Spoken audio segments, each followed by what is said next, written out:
5.4. Using air brakes. 5.4.1. Normal stops. Push the brake pedal down. Control the pressure so the vehicle comes to a smooth, safe stop. If you have a manual transmission, don't push the clutch in until the engine RPM is down close to idle. When stopped, select a starting gear. 5.4.2. Braking with anti-lock brakes. When you brake hard on a slippery surface in a vehicle without ABS, your wheels may lock up. When your steering wheels lock up, you lose steering control. When your other wheels lock up, you may skid, jackknife, or even spin the vehicle.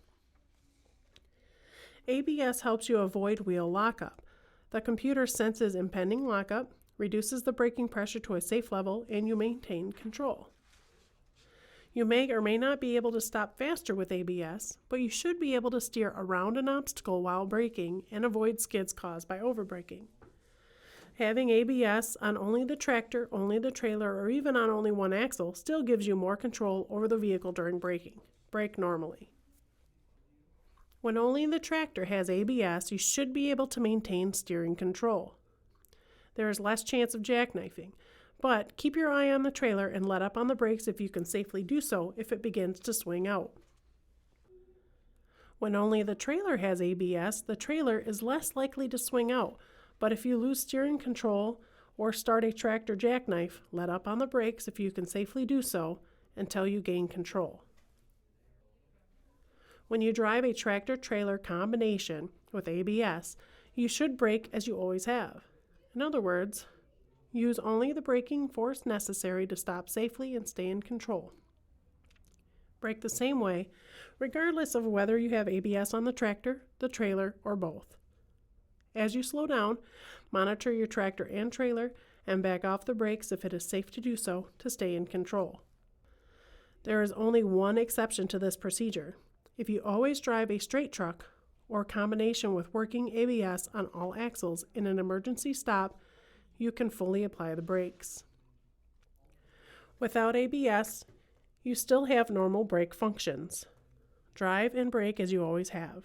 Remember, if your ABS malfunctions, you still have regular brakes. Drive normally, but get the system serviced soon. 5.4.3. Emergency stops. If somebody suddenly pulls out in front of you, your natural response is to hit the brakes. This is a good response if there's enough distance to stop and you can use the brakes correctly. You should brake in a way that will keep your vehicle in a straight line and allow you to turn if it becomes necessary. You can use the controlled braking method or the stab braking method. Controlled braking. With this method, you apply the brakes as hard as you can without locking the wheels. Keep steering wheel movements very small while doing this. If you need to make a larger steering adjustment, or if the wheels lock, release the brakes. Reapply the brakes as soon as you can. Stab braking. Apply your brakes all the way. Release the brakes when the wheels lock up. As soon as the wheels start rolling, apply the brakes fully again. It can take up to 1 second for the wheels to start rolling after you release the brakes. If you reapply the brakes before the wheels start rolling, the vehicle won't straighten out. 5.4.4. Stopping distance.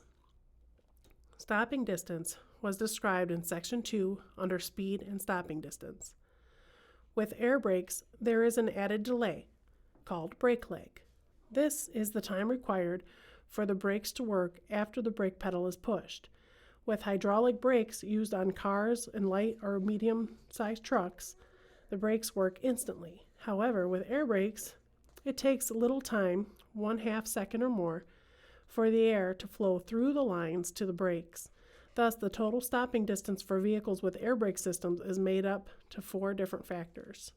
Perception distance, plus reaction distance, plus brake lag distance, plus braking distance equals total stopping distance.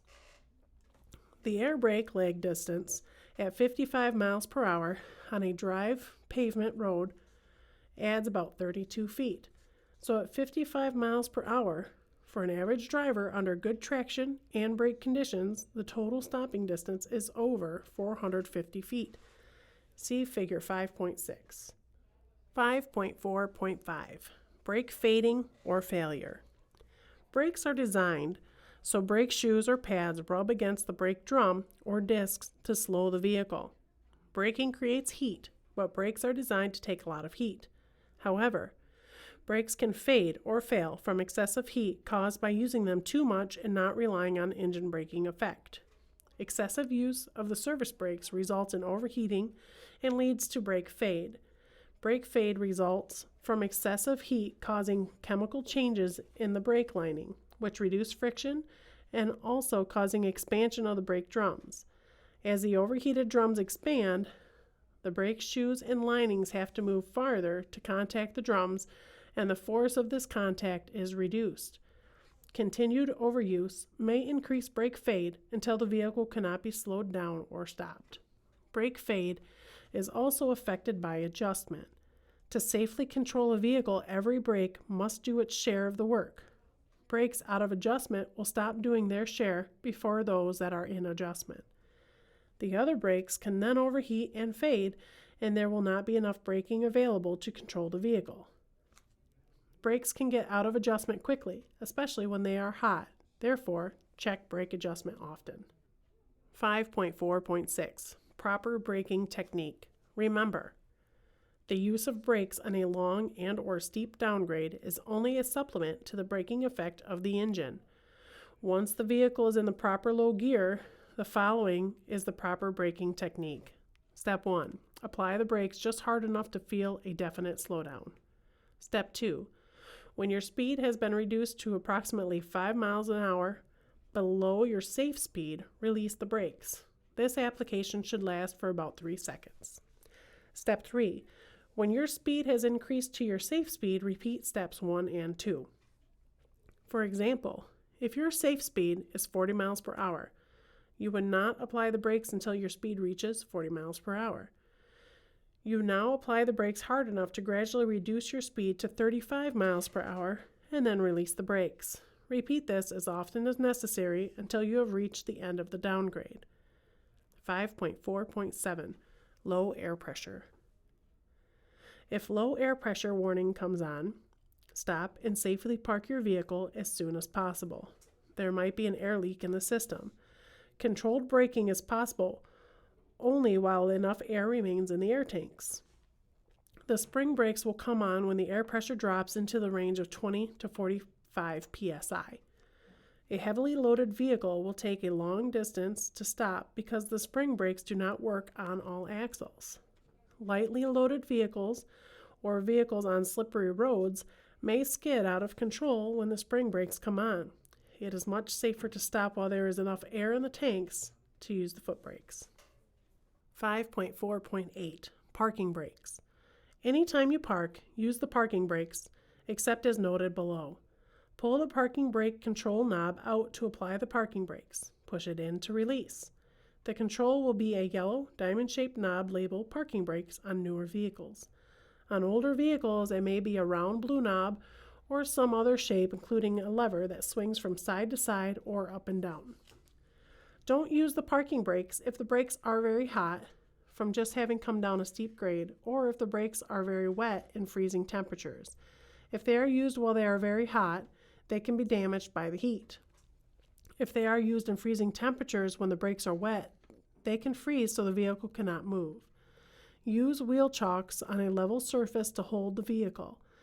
Let hot brakes cool before using the parking brakes. If the brakes are wet, use the brakes lightly while driving in a low gear to heat and dry them. If your vehicle does not have automatic air tank drains, drain your air tanks at the end of each working day to remove moisture and oil.